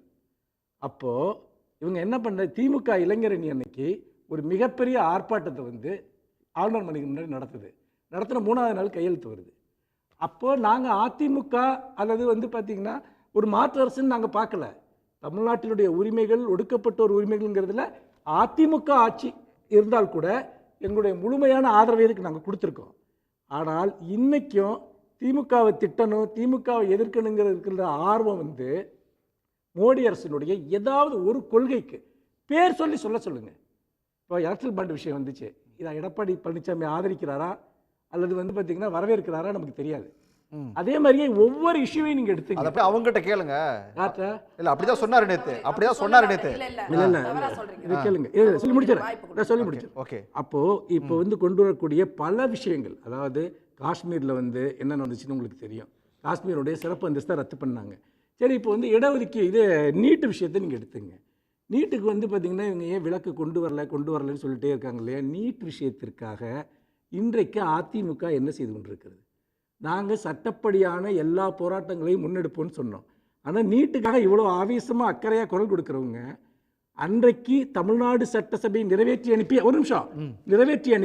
2 மசோதாக்களை அன்றைக்கு ஒன்றிய அரசு திருப்பி அனுப்பியதை 18 மாதங்கள் எதற்கு மறைத்து வைத்திருந்தார்? வேறொரு வழக்கில் அது வெளியே வருது அந்த விஷயம். அங்கே எப்போவே கொடுத்துட்டோமே, 1.5 வருஷத்துக்கு முன்னாடி திருப்பி கொடுத்துட்டோமேன்னு சொல்கிறாங்க. அப்போது எந்த அளவிற்கு ஒன்றிய அரசோடு இவர்கள் ஒத்துழைத்து ஒன்றுபட்டு செயல்பட்டார்கள்ங்கிறதுக்கு ஒரு உதாரணம். இப்போ கூட விலை வந்துட்டேன்னு சொல்கிறாங்க இல்லையா? நீங்க சொல்லுங்க, இன்னமும் திமுக அதே ஸ்டாண்ட்ல தான் இருக்குதா? அதிமுக பாஜக கூட இருக்கிறது கள்ள கூட்டணி அப்படிங்கிற அதே ஸ்டாண்ட்ல தான் இருக்கா? கேக்குறேங்க, அவங்க வார்த்தைங்க அது, ஏன் வார்த்தை இல்லைங்க, அவங்க வார்த்தைங்க அது. கள்ள கூட்டணி இல்ல, மறைமுக கூட்டணின்னு வச்சுப்போம். சரி, சரிங்களா? ஏன் கேட்டீங்க? அந்த வார்த்தை ஏன் வார்த்தை இல்ல, அவங்க சொன்ன வார்த்தை. திரும்பவும் சொல்றேன், ஏன் கேளுங்க. ஏன்னா அவங்க வருத்தப்படுறாங்க அப்படி சொன்னா மறைமுக கூட்டணி. சரி, ஓகே, மறைமுக கூட்டணி ஏன் கேட்டீங்கன்னா இருக்கா இல்ல, ஏன் இதை பண்றாங்கன்னா 2 விஷயம் தான். எடப்பாடி பழனிசாமி தலைமை ஏற்ற பிறகு அது தன்னுடைய பாஜக ஆதரவு கொள்கையின் காரணமாக தமிழ்நாட்டில் சிறுபான்மையினருடைய ஓட்டுகள் மட்டுமல்ல, தமிழ்நாட்டு நலன்களை தொடர்ந்து புறக்கணிக்கிற, தமிழ்நாட்டு நலன்களுக்கு தொடர்ந்து குறிக்கிடுறாங்க, இதை குறிக்கிடுறாங்க. சொல்லி முடிச்சிடுறேன். தொடர்ந்து எதிர்க்கிற, குறிக்கிடுறாங்க சார். இல்ல எனக்கு வாய்ப்பு தரேன் சார். அவ்வளவு குற்றச்சாட்டு வச்சிருக்காரு. அதாவது தொடர்ந்து தமிழ்நாட்டு நலனுக்கு எதிராக செயல்படுகிற ஒரு கட்சிக்கு எடப்பாடி பழனிசாமி ஆதரவளித்ததன் மூலமாக அதிமுகவினுடைய வாக்கு வங்கி பெருமளவு சரிந்து விட்டது. இதை கடந்த காலத்தில் நடந்த எல்லா தேர்தல்களிலும் பார்த்தோம். இப்பொழுது தன்னுடைய வாக்கு வங்கியை மீட்பதற்காக இதில் அவர் ஈடுபட்டிருக்கிறாரே ஒழிய கொள்கை சார்ந்து அவருக்கு எந்த விதமான எதிர்நிலைப்பாடும் பாஜகவோடு இருப்பதற்கான ஒரு சான்றையும் அவருடைய பேட்டியிலோ உரையிலோ பார்க்க முடியவில்லை. சரி, கூட்டணி முறிஞ்சு சொல்றாரு. ஏன் முறிஞ்சிச்சுங்கிறதுக்காக ஏதாவது பேசியிருக்காரு அவர் இது வரைக்கும்? சிவசங்கரி பதில். நான் ரெண்டு பேருக்குமே பதில் சொல்லுங்க. குற்றச்சாட்டு வச்சிருக்காங்க. முதல்ல வந்து தேர்தல் அந்த பத்திரம் ரத்து பண்ணதுக்காக வரவேற்கிறேன் நேத்து சட்டசபையிலே சொன்னார். அதை நீங்க பார்த்திருக்கணும். அதுக்கப்புறம் வெளில வந்து பேசினாரு, அதையும் நானும் பார்த்தேன். வரவேற்கிறோம். எங்களை போன்ற கட்சி நாங்க எந்த நிதியும் பெறல. ஆனா அவங்க திமுக எவ்வளவு பெற்றிருக்காங்க? 450. தேர்தல் பத்திரம் அறிவிக்கப்பட்ட நாள்ல இருந்து திமுக கொள்கை ரீதியா எதிர்க்குது. இதே விவாதங்களை நாங்க பேசியிருக்கோம். அமைதியான சார், நான் பதில் சொல்லணும். ஆனா அவங்க எவ்வளவு நிதி பெற்றிருக்காங்க? நாங்க எந்த நிதியும் பெறல. அதனால எங்களை போன்ற கட்சிகள் கட்சி நடத்தணும்னா இது ரத்து பண்ணதை வரவேற்கிறேன்னு சொல்லிட்டாரு. ஆனா நீங்க வந்து பார்க்கவே இல்லை, அதை பட்டு கடந்து போறீங்க. அடுத்து வன்னியரசு சார் சொல்றாரு, நீங்க குடும்பம் நடத்துனீங்க, வெளியே வந்துட்டீங்க, ஏன் இப்படிலாம் விமர்சனம் வைக்கிறாருன்னு தெரியல. கூட்டணி திமுக வைக்காமலே இருந்துச்சா? 99 கூட்டணி வைக்கலையா சார்? 97 98 உக்கடத்துல கோவை கலவரமோ கோவை குண்டு கடிப்புல எந்த அளவுக்கு அதிகமா பாதிக்கப்பட்டாங்க? என்ஐஏ பத்தி பேசுறாரு. என்ஐஏவுக்கு ஆதரிச்சு ஓட்டு போட்டது திமுக. அதுக்கு ராசா என்ன சொன்னார் தெரியுமா? நான் ஆதரிச்சு ஓட்டு போடலைன்னா தீவிரவாதிகளுக்கு ஆதரவா இருக்கிறதா தப்பா நினைப்பாங்கன்னு சொல்லிட்டு வெளியில பார்லிமெண்ட்டுக்கு வெளியே வந்து சொன்னாரு. அப்ப அது என்ன நிலைப்பாடு? இப்போ 99 நீங்க இருந்தீங்க, 4 மந்திரி சபை, அதுல ஒருத்தர் இலாக்கா இல்லாத மந்திரியாவே இருந்தாரு, நீண்ட ஓய்வுல இருந்தாரு. அப்போ அதுதான் கூட்டணின்றது என்ன சார்? அந்த தேர்தலுக்கான கூட்டணி. அதுக்கப்புறம் வெளியே வந்த பிறகு எங்களுக்குன்னு ஒரு கொள்கை நிலைப்பாடு இருக்கு. நீங்க கடந்து போறீங்க. அதுதான் சார், சென்ட்ரல் கவர்மெண்ட் கண்ட்ரோல்ல தான் ஜல்லிக்கட்டு இருந்துச்சு. அதை கொண்டு வந்தோமா இல்லையா? நீட்டுக்கு சொல்றாரு தீர்மானம் வந்து இவர் சொல்றாரு, இப்ப நாங்க போராட்டம் நடத்துற பிறகுதான் ஜீவோ நாங்க போட்ட பிறகு போட்டாரு 3வது நாள். அது எப்படி சார் கடந்து போக முடியும்? ஜீவோ நாங்க போட்டோம், கவர்னர் கையெழுத்து போடல. வன்னியரசு கேட்டதுக்கு கொள்கை ரீதியா பாஜகவை அதிமுக எதிர்க்குதாங்கிறது தான் சார். நீங்க அவர் சொன்னார் பாருங்க, சமூக நீதி. சமூக நீதி 69% யார் சார் கொண்டு வந்தது? வீரமணி சார் யாருக்கு சார் பட்டம் கொடுத்தாங்க? சமூக நீதி காத்தா வீர அவர் பேசுனதுக்கு சொல்றேன் சார். அவர் பேசுனது நீங்க அதை விட்டுட்டு ஸ்கிப் ஆறீங்க சார். நான் ஸ்கிப் பாஜக மீது உங்க ஸ்டாண்ட் என்ன? அத மட்டும் சொல்லுங்க. நான் நீட்டுக்கு எதிர்ப்பு பண்றது பாஜக தான் கேக்குறாங்க. அது சார் அத நான் வரிசையா சொல்லிட்டு வரேன். சமூக நீதின்றது 69% நாங்க கொண்டு வந்தோம். மொழி உரிமை என்னும் போது இருமொழி கொள்கை தான் தொடரணும். அப்ப பாஜக தொடரும் நாங்க சொல்லணுமா இல்லையா? இருங்க சார், இருமொழி கொள்கை யாருக்கு எதிரா சார் கொண்டு வந்தா? யாருக்கு சார்? பிஜேபி தான். நீங்க காங்கிரஸோட சார் இருங்க சார். இருமொழி காலத்திலேயே இருமொழி கொள்கை வந்தாச்சு. திமுக முதல்ல ஆட்சி அர்த்தம். அப்ப அதிமுகவே இல்ல. பாருங்க சார், இவர் யாராவது பேசினா ஏதாவது அதிமுகவே கிடையாது. பதில் சொல்றேன். இருமொழி கொள்கை தமிழ்நாட்டுல வந்தப்ப அதிமுகங்கற கட்சியே கிடையாது. அர்த்தம் இருமொழி கொள்கை அண்ணா காலத்துல இருந்தாலும் அதுக்கு என்ன ஆதரிச்சனா? நான் பிஜேபி எதிர்த்தேன். அப்ப அதிமுகவே இல்லங்க. இருமொழி கொள்கை வந்தப்ப சார் இப்ப நான் சொல்றேன் சார், இருமொழி கொள்கை தொடரும் தொடரும் தொடரும் சொல்லிட்டாரு. எங்களோட எடப்பாடியார் சொல்லியாச்சு, மூத்த அமைச்சர்கள் சொல்லியாச்சு. தமிழ்நாட்டுல காங்கிரஸ் இருங்க சார், இவர் என்ன சார் இப்படி பண்ணிட்டு இருந்தா எப்படி? அவர் கேள்வி கேக்குறாரு. விவசாயிகளை பத்தி பேசுறாரு. விவசாயிகளுக்கு வேளாண் பட்ஜெட் போட்டீங்க. அந்த தார்பாய் எல்லா விவசாயிகளுக்கும் கொடுக்கணும் சொன்னீங்க. நெல் கொள்முதல் நிலையங்களை அதிகப்படுத்தணும் சொன்னீங்க. ஆனா இன்னைக்கு நான் எல்லாம் கேக்குறாருங்க. அவர்ட்ட பாருங்க பக்கத்துல இருக்காரு. சார் வேளாண் சட்டத்துக்கு முன்னாடி இங்க ஒரு சட்டம் அவர் என்ன சொன்னாரு? இடைத்தரகர்கள் இருக்க கூடாதுன்னு சொன்னாரு எடப்பாடியார். நான் சொல்றது, நீங்க விவசாயிகளை பத்தி பேசுறீங்க இல்லையா? பட்ஜெட் அறிவிச்ச பிறகு விவசாயிகளுக்கு தார்பாய் கொடுத்தீங்களா? நெல் கொள்முதல் நிலையங்களை அதிகப்படுத்தினீங்களா? இன்னைக்கு எந்த நெல் கொள்முதல் நிலையங்களும் கொள்முதல் செய்யாம கையூட்டு பெறுவதால பல லட்சம் டன்னு நெல்கள்லாம் மழையில நனைஞ்சு போயிருக்கு. வன்னியரசு ஒரே ஒரு குறுக்கீடு, வன்னியரசு ஒரே ஒரு குறுக்கீடு உங்ககிட்ட. வன்னியரசு குறுக்கீடு பொறுத்த வரைக்கும் பாஜக செய்யற எல்லா பாஜகவுக்கு கொள்கை ரீதியா எதிர்ப்பு சார். என்ன சார் இன்னைக்கு விவசாயிகள் இவ்வளவு பழிவாங்க சொல்றது? நீங்க இங்க இருக்க தமிழ்நாட்டு விவசாயிகளுக்காக என்ன பண்ணீங்க? நாங்க வேளாண் மண்டல கொண்டு வந்தோம். நெல் கொள்முதல் போக்குவரத்து தொழிலாளர்கள் இங்க பிரச்சனையில இருக்கு. 16,500 பஸ் நாங்க வாங்கணும். நீங்க என்ன வாங்குனீங்க? எடப்பாடியார் மட்டும் 3,650 பஸ் கொண்டு வந்தாரு. அதிமுக வந்து நீங்க வந்து பாஜகவோடு கள்ள கூட்டணியே அதை சொன்னீங்க. ஆனால் அது வந்து உடனே வருத்தப்பட்டாங்க. இப்போவும் சொல்கிறேன், நான் அவங்கக்கிட்ட ஒரு கள்ள உறவு இருக்குது அப்படிங்கிறது நாங்கள் வந்து பண்ணி சார் சரி, தப்பு. அப்ப என்ன அந்த சொல்லணும்? தவறு, அப்ப எப்படி அந்த சொல்லணும்? வார்த்தையை வந்து அப்படி கள்ள பயன்படுத்தாதீங்க. உறவுனா திருட்டு உறவுங்க. நீங்க இருங்க சார், இருங்க, என்ன NPA இருங்க, நான் சொல்லி பண்றீங்க? இருங்க, நான் சொல்லி ஒரு முடிக்கிறேன். பொதுவெளியில தப்பு சார் அது. இருங்க, நீங்க ஒரு இருங்க. பொதுச் செயலாளர், ஒரு கட்சியோட இருங்க, பொதுச் நான் சொல்லி செயலாளர். முடிக்கிறேன். இந்த வார்த்தை இருங்க, பயன்படுத்தக்கூடாது சார். ஒரு வார்த்தையை வந்து நீங்க வந்து பேசிட்டு அதை வந்து பிடிச்சிட்டு இருக்க கூடாது. நான் எதுக்காக அது இருங்க, தவறு சார் அது. அதை நான் அது சொல்றேன் தவறு. கேளுங்க. எதன் அடிப்படையில? எப்படி கள்ள உறவு நான் எதன் சொல்றேன். அடிப்படையிலன்னு கேளுங்க சார். சொல்றாரு, பாரதிய உங்ககிட்ட தான் சொல்றாரு, அண்ணா கேளுங்க. திராவிட முன்னேற்ற கழகம் ஒரு கொள்கை ரீதியாக பேரறிஞர் அண்ணாவுடைய கொள்கையில தான் அவங்க செயல்படுறாங்க. அப்படின்னா ஆளுநர் அவர்கள் வந்து ஆரியம் திராவிடம் தொடர்பாக பேசும்பொழுது அவர் சொன்ன கருத்து என்ன? எனக்கு தெரியாது, வரலாற்று பேராசிரியர்கிட்ட சொல்லுங்கன்னு சொல்லி சொல்றாரு. ஆரியம் ஆளுநர் இருங்க செய்யறது இருங்க தவறு மேடம், சார். இருங்க மேடம், இருங்க தவறு அது. இருங்கங்க. ஆரியம் திராவிடம் அப்படிங்கிறது பேரறிஞர் அண்ணாவுடைய மிக நுட்பமான கொள்கையில வந்து அவர் திராவிடம் தொடர்பாக பேசுறாரு. ஆனா அது குறித்து கேட்டா அவருக்கு என்ன பதில் சொல்றாரு? கண்டிக்கணுமா இல்லையா? ஆளுநரை கண்டிக்கணுமா இல்லையா? அப்ப ஆளுநரை கண்டிக்காம ஆளுநருக்கு நீங்க மறைமுகமா சப்போர்ட் பண்ணீங்கன்னா அது கள்ள உறவா இல்லையா? ஒண்ணு இருங்க, நான் சொல்லி முடிக்கிறேன். ரெண்டாவது இருங்க, கேக்குறாருங்க, சொல்லுங்க. ரெண்டாவது நீங்க சொல்லுங்க ராமர் அவர்கிட்ட. கோவில் இருங்க, உங்ககிட்ட தான் கேக்குறாரு. இருங்க மேடம், இருங்க மேடம், இருங்க. ராமர் கோவில் வந்து இன்னைக்கு வந்து 10 ஆண்டுகள்ல பாஜக ஆட்சி, 10 ஆண்டுகளில் எந்த சாதனையும் அவங்க சொல்ல முடியல. மோடியை முன்னிறுத்தினால் ஓட்டு விழாது, அதனால ராமனை முன்னிறுத்துறாங்க. ராமனை முன்னிறுத்துறது எதுக்கு? கோவில் கும்பாபிஷேகம் நடத்துறாங்க. கோவில் கும்பாபிஷேகத்தில் என்ன பிரச்சனையா இருக்குது? அவங்க சொல்றாங்க, அங்கே இருக்கிற சங்கராச்சாரியர் சொல்றாங்க, நாங்கள் வந்து இவருக்கு வந்து நாங்கள் வந்து பிரதிஷ்டை பண்ண விட மாட்டோம்னு சொல்றாங்க. 22ஆம் தேதி சொல்றாங்க, 17ஆம் தேதி பிரதிஷ்டை பண்ணி முடிச்சிடறாங்க. அங்கே ஒரு சனாதனம் இருக்கு, அங்கே கோயில் முடிக்கலன்றாங்க. அப்புறம் வந்து இவங்க வந்து போய் சாஸ்தாங்கமாக போய் விழுறாங்க. அப்படிப்பட்ட கோயிலில் நீங்கள் தேர்தல் நேரத்தில் அவசர அவசரமாக திறந்து வைக்கிறாங்க. இவர் சொல்றாரு, எனக்கு முட்டி வலி இல்லைன்னா நான் போய் ராமர் கோயிலுக்கு போயிடுவேன்.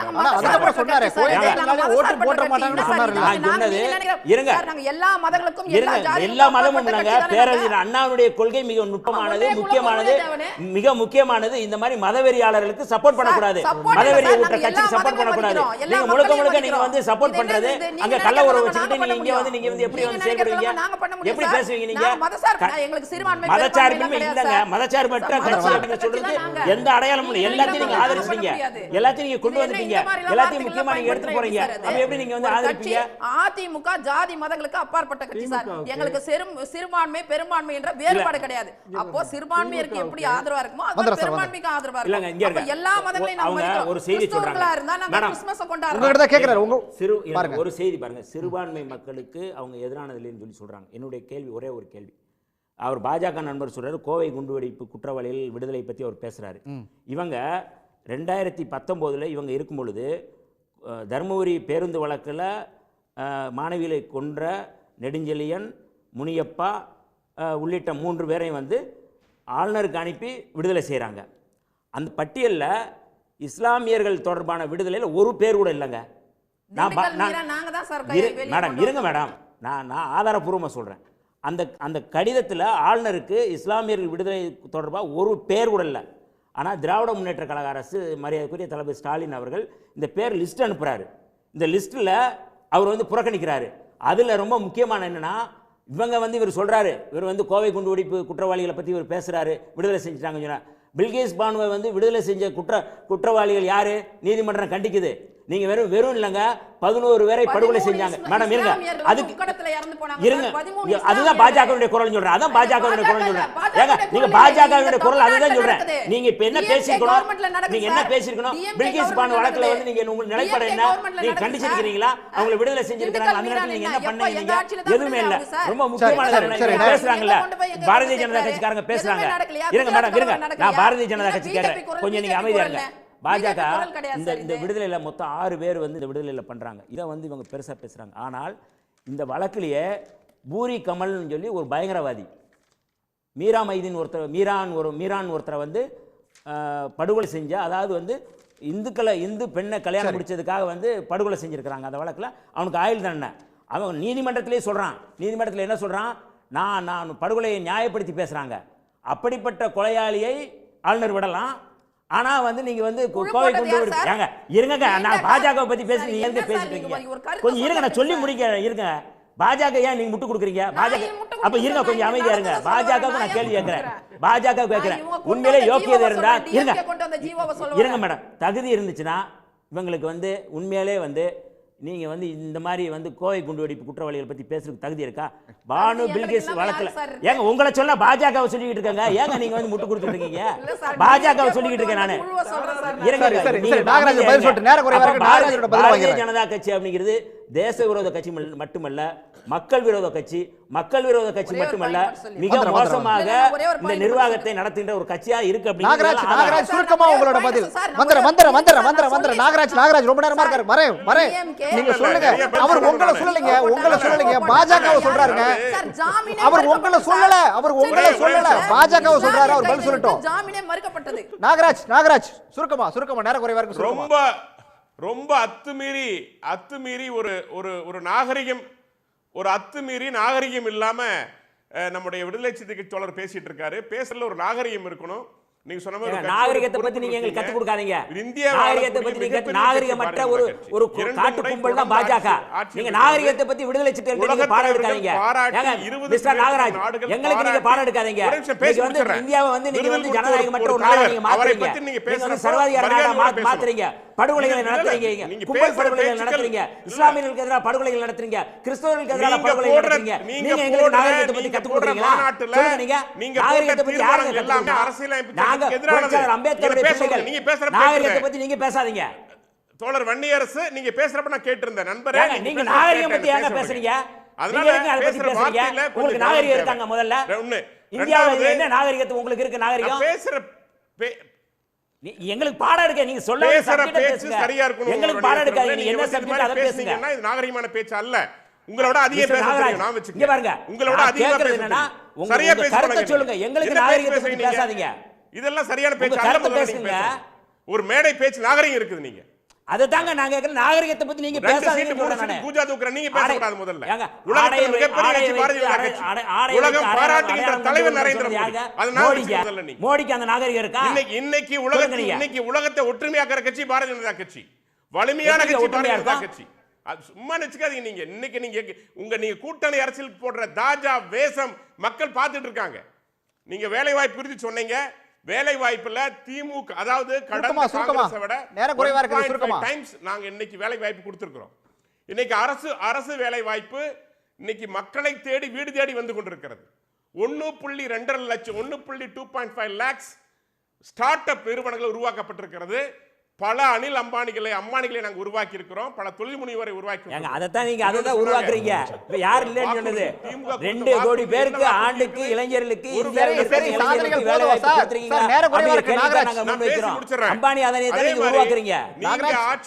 திமுக ஆட்சியில எங்க கூட இருந்தப்போ குஜராத் கலவரத்தப்ப மோடி நல்லவர் என்று சர்டிபிகேட் கொடுத்தது யாரு? கலைஞர் கருணாநிதி அவர்கள். அதை நீங்க மறந்துடாதீங்க. அதனால இன்னைக்கு மாறிட்டீங்க, இடம் மாறிட்டீங்க. ஓகே, நன்றி ஷாம் சார். நிறைவா கள யாருக்கு சாதகமா இருக்கு சார்? கள யாருக்கு சாதகமா இருக்கு? நாட்டின் நல்ல எகென்ஸ்ட் எப்படி இருக்கீங்களா மக்கள் பார்த்துதான் இருக்காங்க. நான் பேசி முடிச்சிடுறேன். அவன் நிறைய பதில் சொல்லணும்ல. நேர குறைவா இருக்கு சார். நீங்க கேட்ட கேள்வி. ரெண்டாவது பாத்தீங்கன்னா, எங்களுடைய கூட்டணியை பொறுத்த வரைக்கும் பாரதிய ஜனதா கட்சி தெளிவாக இருக்கிறது. நாங்க தாஜா அரசியல் பண்றது இல்ல. சரி, என்னைக்கு நாங்க பேசுற பேச்சுக்கள் ஒரு மாதிரி தான். தமிழ்நாட்டை வளப்படுத்துவது, தமிழ்நாட்டை மேம்படுத்துவது எங்களுடைய கொள்கையா இருக்கும். அதனாலதான் எங்க மாநிலத்தின் அண்ணாமலைகள் தொடர்ச்சியா ஒவ்வொரு பகுதிக்கும் போய் உண்மையை சொல்றாங்க. அந்த உண்மையை சொல்வது 75 ஆண்டு காலம். நீ சொன்னார் அண்ணன் நம்முடைய ஷியாம் அவர்கள் சமூக நீதி குறித்து பேசினாங்க, மாநில உரிமை குறித்து பேசினாங்க. 75 அரசு என்ன பண்ணீங்க? 75 ஆண்டுகள் 35 ஆண்டுகள் திமுக ஆண்டது என்ன பண்ணீங்க? ஏன் பண்ணல? காங்கிரஸ் தான கூட்டணியில் இருந்தது, ஏன் பண்ணல? பட் நாங்க பண்ணுவோம்னு சொல்றோம். ஒரு முறை ஷாம் சார் நிறைவா 32 ஆண்டுகள் ஆட்சி செய்துட்டு இருக்கிறோம். Right sir. நாகராஜ் சார் நேரமில்ல சார். நன்றி சார். நன்றி ஷாம். தமிழகத்தை மாற்றி காட்டுவோம், ஆன்மீக பூமியாக காட்டுங்க. ஷாம் களத்தை பொறுத்தவரையில் இப்போதைக்கு திமுக கூட்டணி தான் முன்னணியில் இருக்கிறது. காரணம் அந்த கூட்டணியோட பலம். ஆனால் பாமக வந்து ஒரு முடிவு எடுக்க வேண்டும். பாமக முடிவெடுக்கும் போது ஒருவேளை அது அதிமுக பக்கம் போகும் என்கிற எண்ணம் எனக்கெல்லாம் இருக்கிறது. இன்றைக்கு கூட வள்ளலார் பெருவெளியிலே வள்ளலார் பன்னாட்டு மையம் திறப்பதற்கு மிகப்பெரிய எதிர்ப்பை தெரிவித்து மருத்துவர் ராமதாஸ் அவர்கள் ஒரு அறிக்கை வெளியிட்டிருக்கிறார்கள். இப்படி பல பிரச்சனைகளை வந்து அவர்கள் தேமுதிகவை பொறுத்த வரைக்கும் அவர்கள் கேட்கிற அந்த ஒரு ராஜ்யசபா சீட் யாரும் கொடுப்பதாக தெரியவில்லை. கடைசி நேரத்தில் போன முறை இப்படித்தான் குழப்பி கடைசியில வந்து அமமுகவோடு அவர்கள் கூட்டணி சென்றார்கள். பாமக ரொம்ப முக்கியம். வாசன் வந்து பாமக கூட்டணி அதிமுகவோடு சேர்ந்தால், மயிலாடுதுறை தரப்பட்டால் அவரும் வந்து அதிமுக கூட்டணிக்கு தான் வருவார். கிருஷ்ணசாமி அதிமுக கூட்டணிக்கு வருவதற்கான வாய்ப்புகள் இருக்கின்றன. அப்படி பார்க்கும்போது திமுகவின் 40க்கு 40 39க்கு 39 வந்து அவர்கள் இன்னமும் அதிகமாக உழைக்க வேண்டியது நேரிடும். நன்றி சார், நன்றி. விவாதத்தில் பங்கேற்ற அனைவருக்கும் நன்றி. மீண்டும் ஒரு நிகழ்ச்சியில் சந்திக்கலாம் நேயர்களே. நன்றி, வணக்கம். உடனுக்குடன் செய்திகளை தெரிந்து கொள்ள சன் நியூஸ் பெல் ஐகானை கிளிக் பண்ணுங்க.